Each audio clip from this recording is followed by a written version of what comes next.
Ta'ala. Kakak-kakakku kembali bertemu dengan channel Media Edukasi dan Dakwah, sebuah channel yang menyajikan tentang tips, trik, tutorial, dan informasi tentang pendidikan. Kakak-kakakku, pada kesempatan kali ini saya ingin berbagi dengan kakak-kakak sekalian, yaitu video tentang panduan pendidikan ekstrakurikuler wajib pendidikan kepramukaan jenjang SMP. Silakan simak dan tonton video ini, dan jika video ini bermanfaat untuk kakak-kakak sekalian, mohon dukungannya dengan cara menekan tombol subscribe, like, share, dan komen. Dan tak lupa dan tidak bosan-bosannya selalu menyampaikan ribuan terima kasih pada kakak-kakak yang senantiasa melihat konten-konten video tentang edukasi di Media Edukasi dan Dakwah ini. Dan terima kasih kepada subscriber yang senantiasa memberikan supportnya kepada channel ini. Baik kakak-kakakku sekalian, sedikit saya akan berbagi atau mengupas tentang panduan ekstrakurikuler wajib pendidikan kepramukaan jenjang SMP.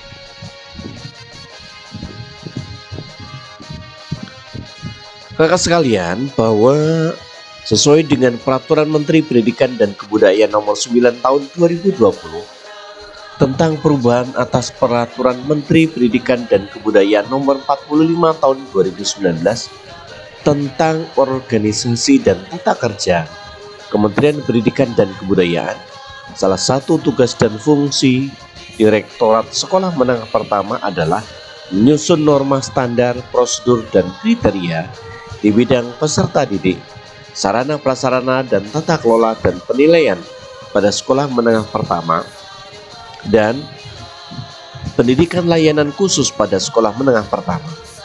Buku tentang norma, standar, proses, prosedur, dan kriteria yang diterbitkan oleh bidang peserta didik Direktorat Sekolah Menengah Pertama dibuat berdasarkan hasil survei dan kuesioner yang disebar secara daring ke beberapa dinas pendidikan kabupaten kota. Hasil survei tersebut mengerucut pada sebuah tema, yaitu kegiatan ekstrakurikuler dan kecakapan hidup untuk peserta didik. Kegiatan ekstrakurikuler bagi peserta didik merupakan sebuah bagian internal dari proses belajar di satuan pendidikan yang menekankan pada pemenuhan kebutuhan peserta didik. Kegiatan ekstrakurikuler wajib menjadi wadah bagi peserta didik untuk mengembangkan potensi, minat, dan bakat agar mampu mencapai taraf maksimal dalam upaya pembinaan manusia seutuhnya yang berkarakter positif.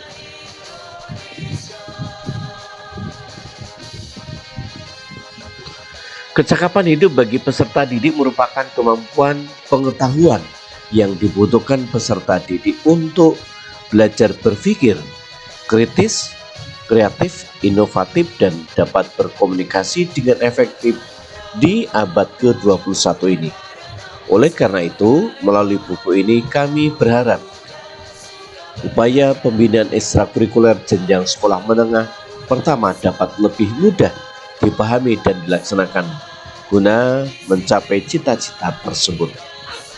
Materi dalam buku ini dibuat menggunakan bahasa yang sesuai dengan usia peserta didik dan dilengkapi dengan banyak ilustrasi sehingga mampu menarik minat baca dan mempermudah peserta didik dalam memahaminya. Semoga buku ini dapat dijadikan sebagai salah satu sumber informasi dan ilmu pengetahuan dalam rangka mengembangkan pendidikan karakter bagi peserta didik, khususnya di jenjang sekolah menengah pertama. Dan di video ini nanti akan saya sertakan link untuk mengunduh beberapa materi di materi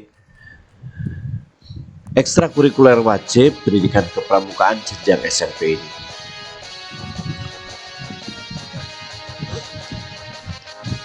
Kakak sekalian, bahwa pramuka merupakan organisasi pendidikan kepramukaan satu-satunya yang mempunyai dasar hukum dari pemerintah setelah pelaburan semua kepanduan. Pramukaan adalah pendidikan non-formal yang diperkaya dengan pendidikan nilai-nilai kepramukaan dan diselenggarakan menurut metode kepramukaan. Metode yang dimaksud adalah belajar interaktif dan progresif di alam terbuka dengan bimbingan orang dewasa. Menurut Undang-Undang Nomor 20 Tahun 2003 tentang Sistem Pendidikan Nasional, ekstrakurikuler wajib pendidikan kepramukaan atau yang lebih dikenal EWPK adalah penerapan pendidikan kepramukaan dalam pembelajaran sehari-hari. Peserta didik diajak untuk menggali lebih jauh materi yang dipelajari dengan metode kepramukaan. Tujuan akhir dari pendidikan kepramukaan adalah peserta didik yang berkarakter dengan memiliki keterampilan hidup sehat yang baik dan kepedulian terhadap lingkungan. Kakak-kakak sekalian, selanjutnya apa itu pramuka? Pramuka adalah Praja Muda Karana, yaitu sebuah organisasi kepanduan berdasarkan keputusan Presiden nomor 238 tahun 1961 tertanggal 20 Mei tahun 1961 diperkuat lagi dengan Undang-Undang nomor 12 tahun 1961 tentang Gerakan Pramuka.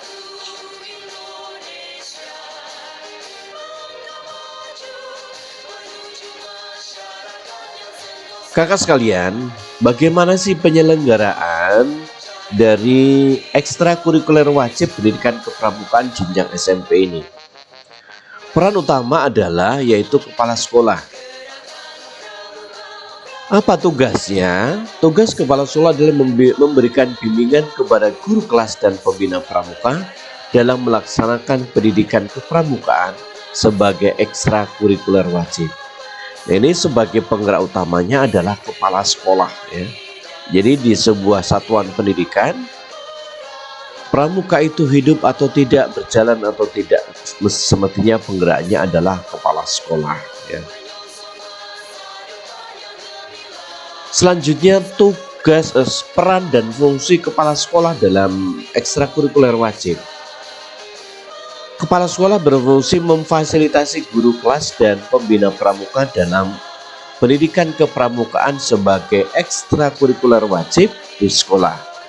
Nah, ini fungsinya kepala sekolah dalam penerapan ekstrakurikuler wajib di pendidikan kepramukaan.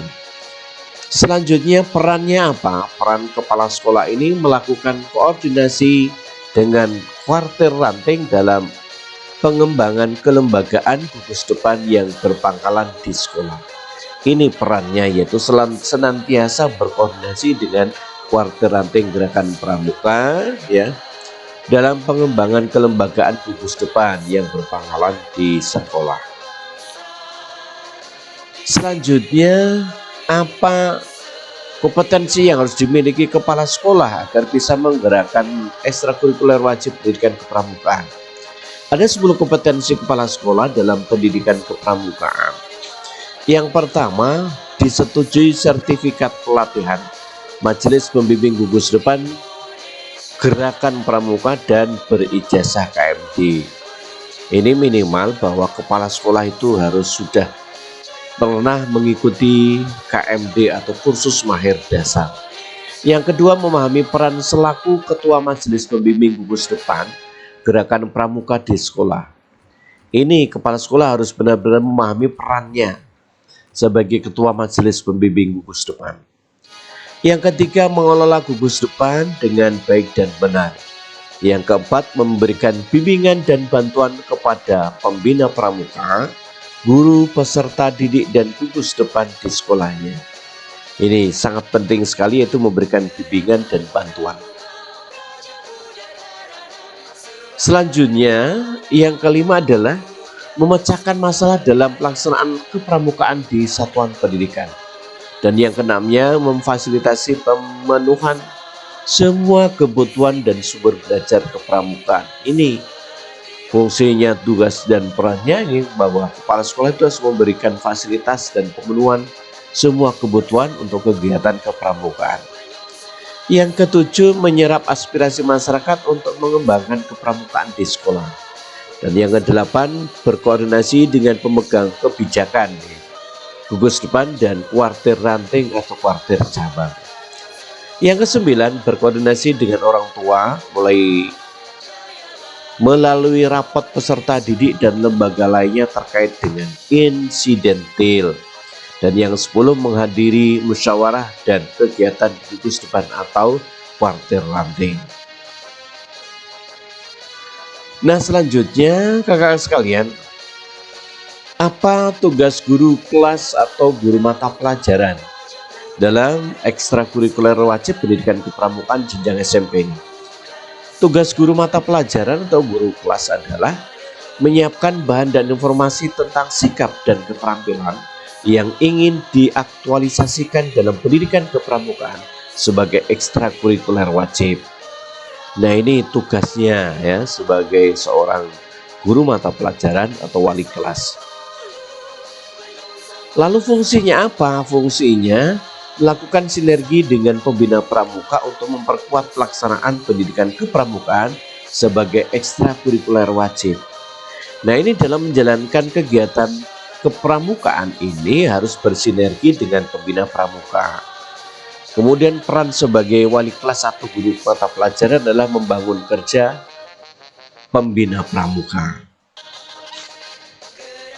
Selanjutnya ada 6 kompetensi guru kelas dalam pendidikan pramuka.